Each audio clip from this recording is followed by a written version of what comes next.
Entonces, en este punto, no sé si me estoy explicando, pero estoy de acuerdo con ustedes, pero ¿qué creen?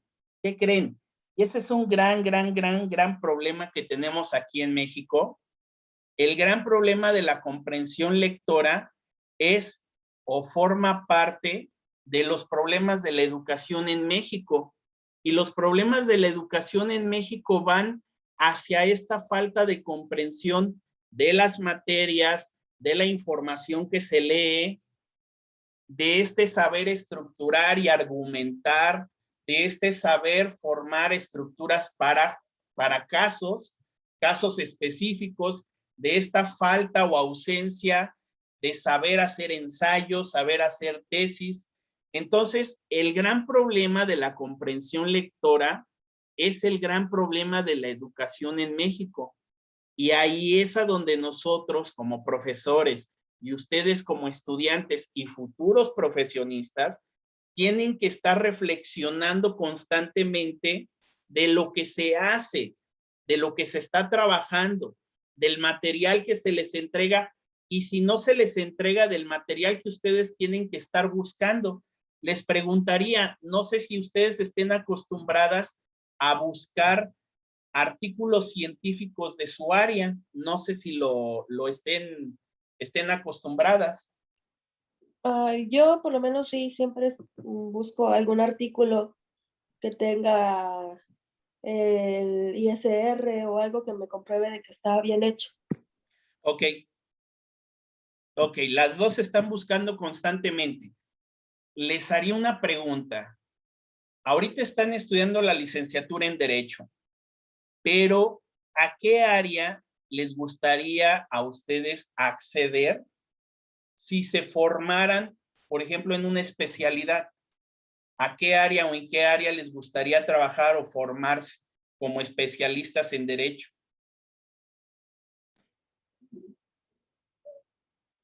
Bueno, en mi caso creo que el derecho penal.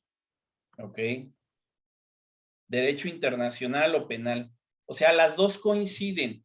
Y créanme, de verdad, es uno de los puntos para mí más complicados el derecho penal, porque ustedes están juzgando sobre la libertad o la no libertad de una persona a partir de una serie de documentos donde se comprueba o no se comprueba todo aquello de lo que se le está acusando a una persona por parte de otra persona. Pero también tomen en cuenta algo, y esto es sumamente importante, y yo diría, y ahí entra la parte filosófica. Recordemos que el ser humano siempre tiene sesgos en cuanto a sus juicios. Siempre tiene una forma de pensar en la cual no encuentra la objetividad y muchas veces se deja llevar por aquello que se le muestra. Y ustedes saben que en México uno de los grandes problemas, y seguramente en todo el mundo, ¿no? Pero estamos viendo el derecho mexicano. En México se construyen las evidencias. En México se construyen los casos. En México se construye al agresor, se construye al inocente. En México, lamentablemente, por la corrupción con la que se ha permeado nuestro sistema jurídico, ustedes saben que hay una construcción de la realidad a partir de documentos apócrifos, compra de testigos, lo que se pueda decir por parte de las dos partes, valga la redundancia, al estarse acusando, al estarse defendiendo, es un gran problema. Y ahí es a donde ustedes pueden analizar y decir, ¿qué es realmente lo que acontece en cuanto a los casos que se están juzgando y por qué no se juzgan bien?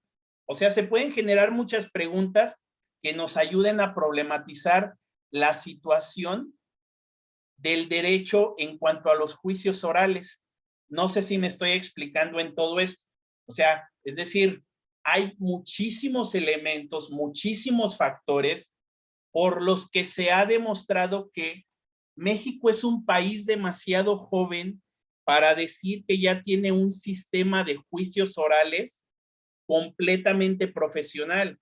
Si cada día se preparan nuevos abogados o se preparan los abogados para ser abogados de juicios orales, ustedes saben que no todos pueden entrar a los juicios orales.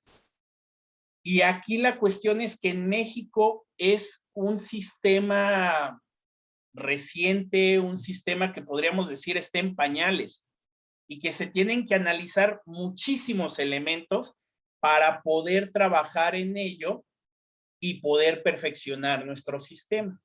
Entonces, bueno, más que responder a una pregunta que no tenían pregunta, sino observación, yo les comentaría todo esto, pues por alguna experiencia que he tenido con algunos amigos que son abogados, que son de juicios orales, y me platican y he asistido, y se me hace un fenómeno jurídico muy complejo de analizar, porque tiene muchos factores para comprender y poder decir, ah, es que se podría mejorar esto, se podría mejorar aquello, estas partes que están muy frágiles en las cuales se llega a un juicio, se podrían mejorar de esta manera o de aquella manera. No sé si me explico en cuanto a lo que estoy reflexionando con ustedes. Sí, licenciado. Ok, ¿qué otro comentario tienen acerca de todo esto que estamos reflexionando?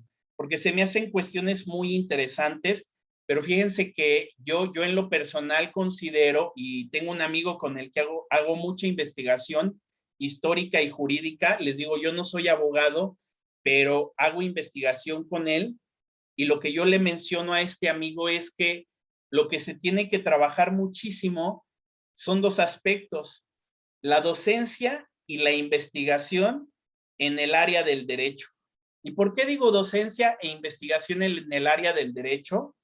Porque los docentes que son investigadores y los abogados que son docentes y que son investigadores pueden ayudar a que se perfeccione la maquinaria, y cuando digo la maquinaria es todo el sistema de los juicios orales. Por ejemplo, ustedes asisten a una sala de juicios orales y ustedes saben que se graba todo para posteriormente revisar las grabaciones y tratar de ser lo más objetivo que se pueda. Pero siempre hay cosas que perfeccionar. Entonces, bueno, ese sería mi comentario en cuanto a lo que están mencionando. Pero algo más que quieran observar, algo más que quieran reflexionar, algo que quieran mencionar. Bueno, yo pienso de que, pues bueno, respecto a lo que está hablando de los juicios orales y de que pues sí, obviamente está en pañales, por lo menos aquí en México, que fue tal vez, también siento de que debería de mejorar de alguna manera la empatía, porque es diferente nosotros que estamos hablando en teoría aquí afuera de esa persona es inocente y todo, porque siento de que aunque se intentó hacer para agilizar los juicios siguen siendo demasiado lentos. O sea, yo he visto que dicen, no, pues viene el juicio de desahogo de pruebas y después para el siguiente juicio, pues viene dentro de un mes o dentro de 2 meses. Y si la persona es inocente y la persona está ahí, o sea, mientras tanto, nosotros de alguna manera estamos, se podría decir bien, pero porque nosotros no somos los que estamos allá adentro. No sabemos la circunstancia por la que esa persona está. Entonces también creo que debe de mejorar nuestra empatía respecto a eso, de agilizarla en tiempos. Sí, justamente.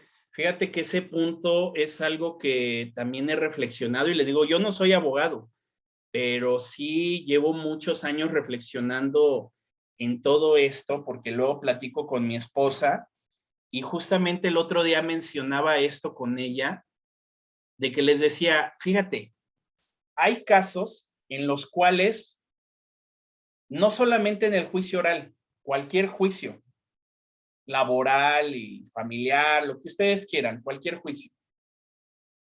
Vamos a pensar en el caso del amparo a nivel laboral. La empresa se ampara y se ampara y se ampara y se ampara y se ampara al infinito, aunque me parece que ahorita ya no permiten amparos constantes, ¿no? Pero yo creo que más que la empatía, aunque sí entiendo lo que me estás diciendo, empatía por parte del juez, empatía por parte del abogado, empatía por parte del ser humano. Pero yo creo que más que la empatía, tiene que ver con la eficiencia de cómo se desarrolla el caso, pero también tiene que ver muchísimo con los elementos que permiten que metan mano para que un caso se alargue o se acorte.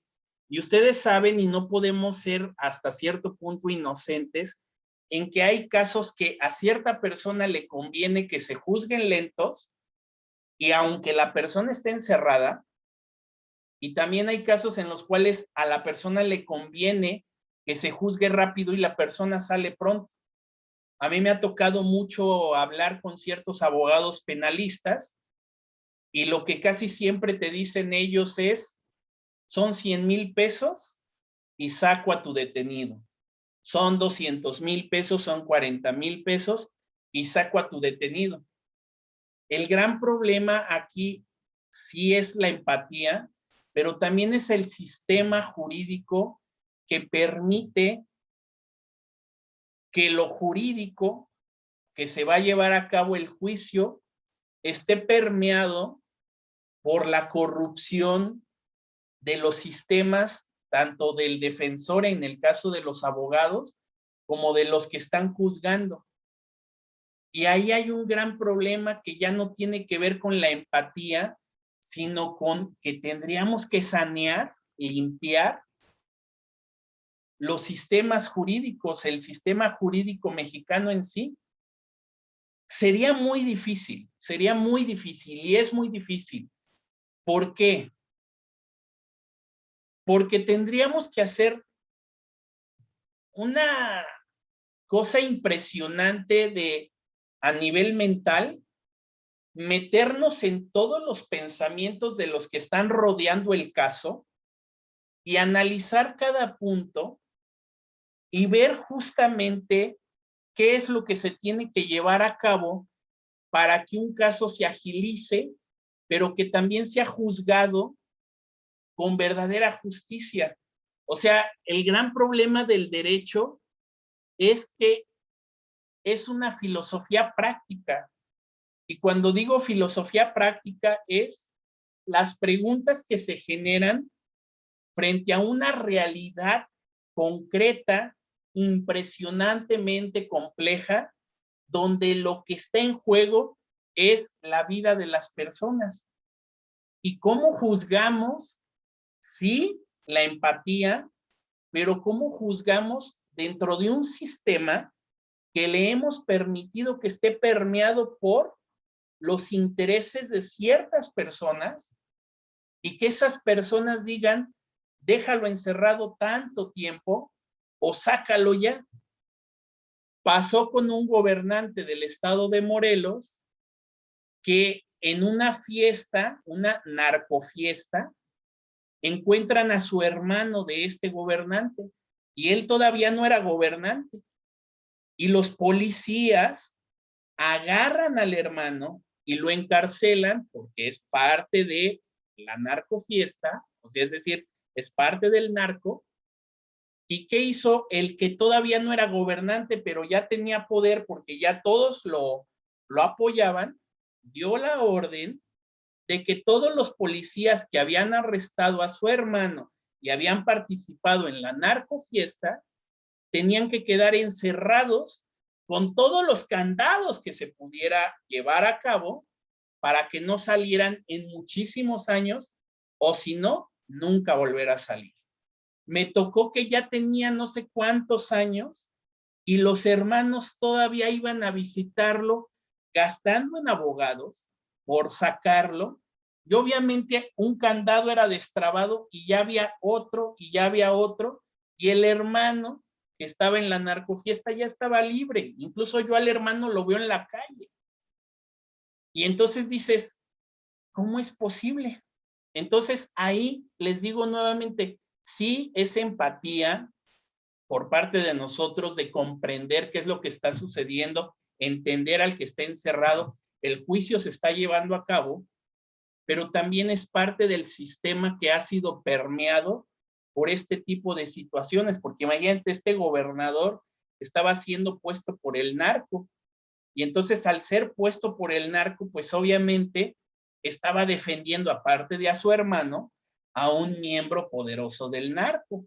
Entonces, bueno, hay muchos elementos, yo diría que muchos factores, y para mí el derecho penal es uno de los más complicados, más complicados, porque cuando ustedes se dan cuenta, el derecho penal juzga situaciones familiares en las cuales ha habido hijos con padres, hermanos, esposos, eh, familia, pues, que es muchas veces es la que más duele. Y están casos trabados y se dejan de hablar, o sea, es uno de los más complicados, más, yo diría que ya cuando lo ves humanamente, es uno de los más dolorosos, porque la gente empieza a generar un caso que muchas veces se termina viciando, y aunque sea el papá, aunque sea el hermano, aunque sea la otra parte, la acusadora, lo que quiere es verlo encerrado, y adiós empatía, adiós muchas cosas. Entonces, yo creo que es uno de los más difíciles, y la empatía es una parte, pero hay otros elementos sumamente complicados de analizar. No sé si me estoy explicando en esto, algo que me quieran comentar de lo que acabo de decir, y algo que quieran comentar más para seguir con este diálogo.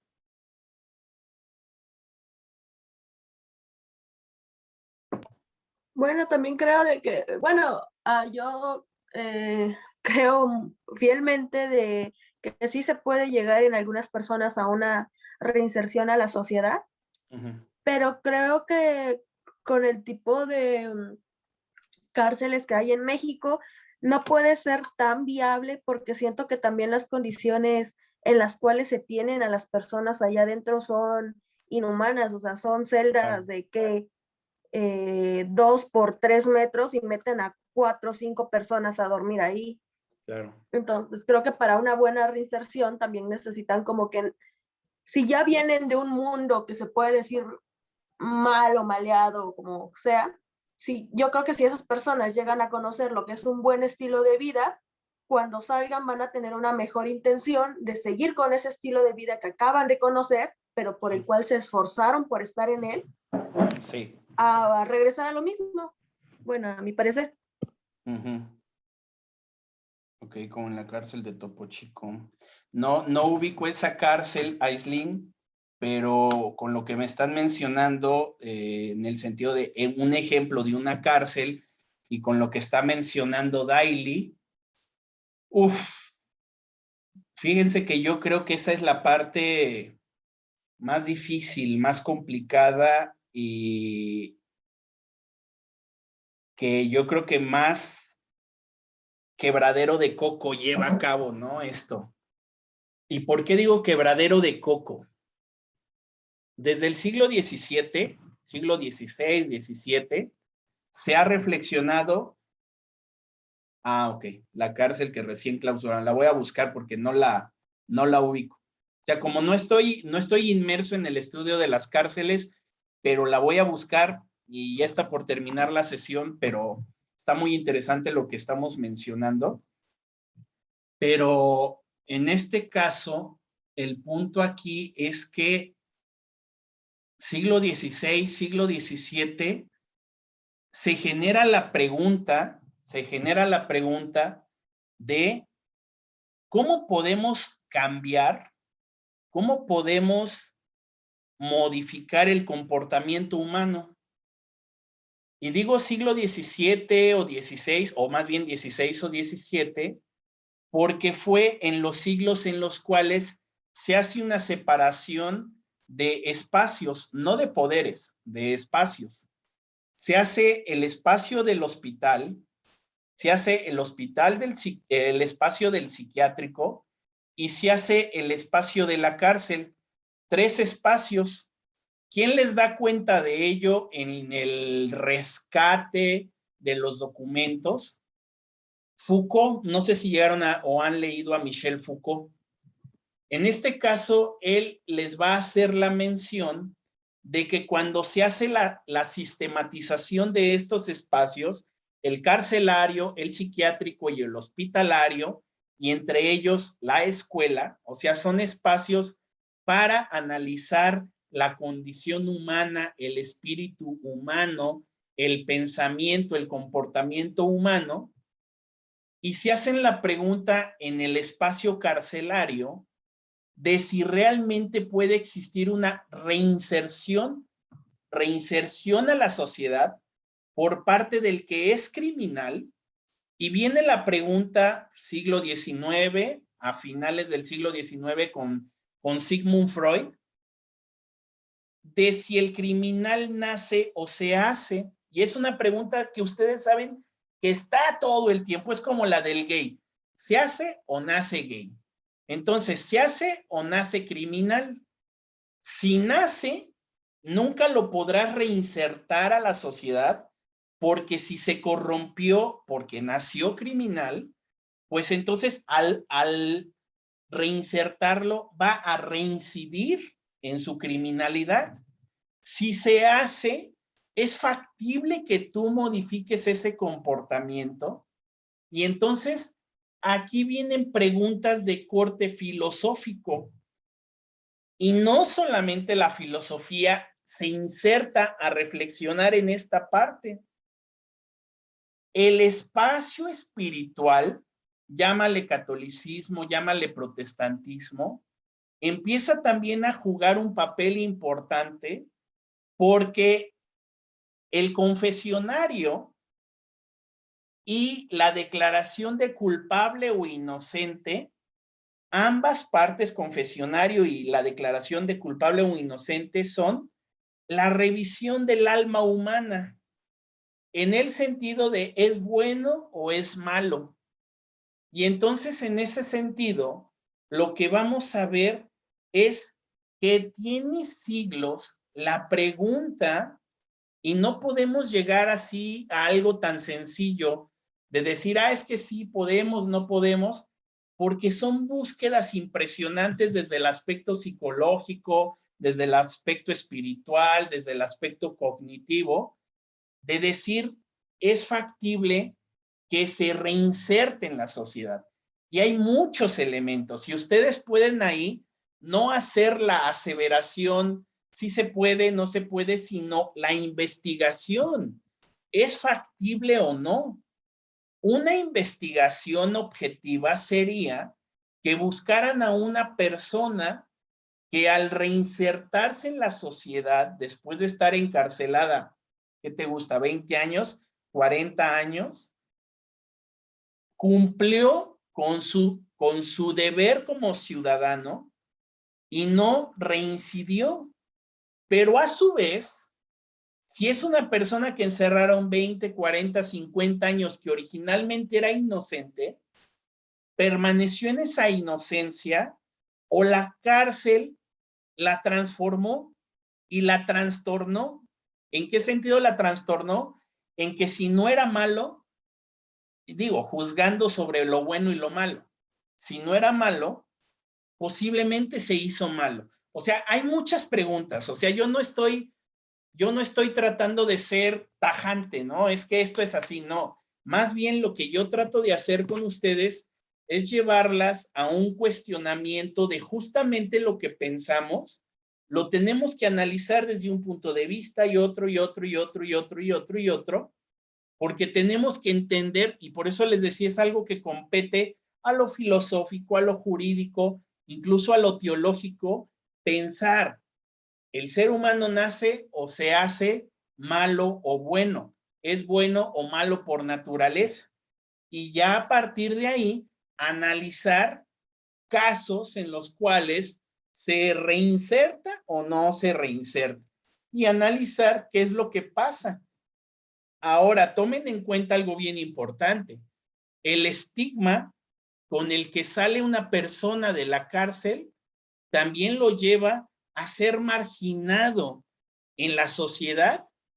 Si dicen, oye, es que sabes que es que estuvo preso, sí, pero es que soy inocente, y como sabemos, y hay una marginación.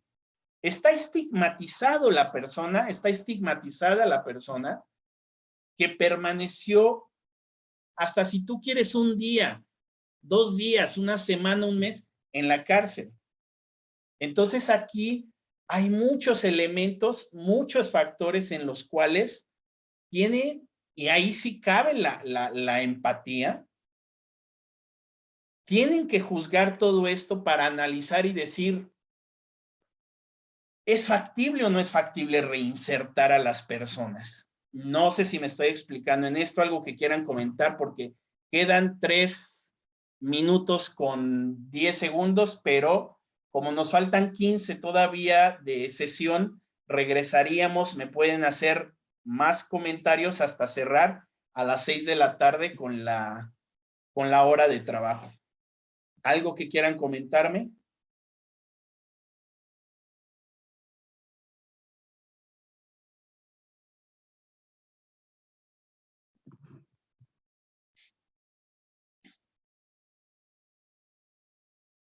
Fíjense que en este caso, yo les recomendaría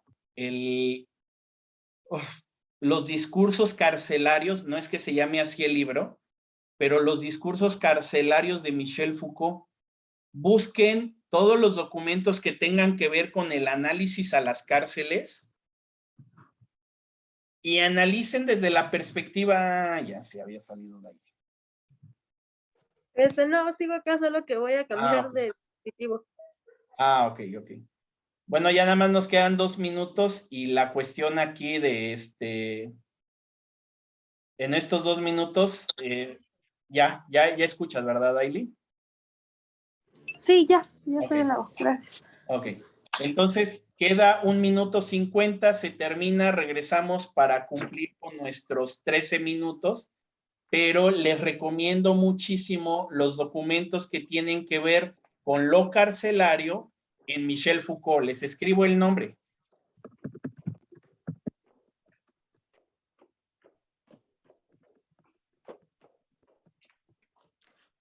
Michel Foucault lo que tiene es análisis a lo carcelario, pero desde una perspectiva histórica, es decir, histórica me refiero a cuando nacen las cárceles, como les estoy mencionando, siglo XVI, siglo XVII, las cárceles como las conocemos van a evolucionar a partir de la Ilustración, porque es en la Ilustración donde el ser humano se empieza a hacer preguntas acerca justamente de la condición humana y de si era factible que el ser humano naciera bueno o malo. Se empiezan a hacer preguntas de ese tipo. Entonces, Michel Foucault rescata esta información y la sistematiza en diferentes documentos. Bueno, voy a cerrar la sesión y ya saben, vuelven a entrar con el mismo link, porque ahorita es el mismo link en todas las sesiones y nos veríamos enseguida, ¿de acuerdo? Vuelvo a abrir enseguida la sesión y ahorita seguiríamos con este diálogo que estamos llevando a cabo.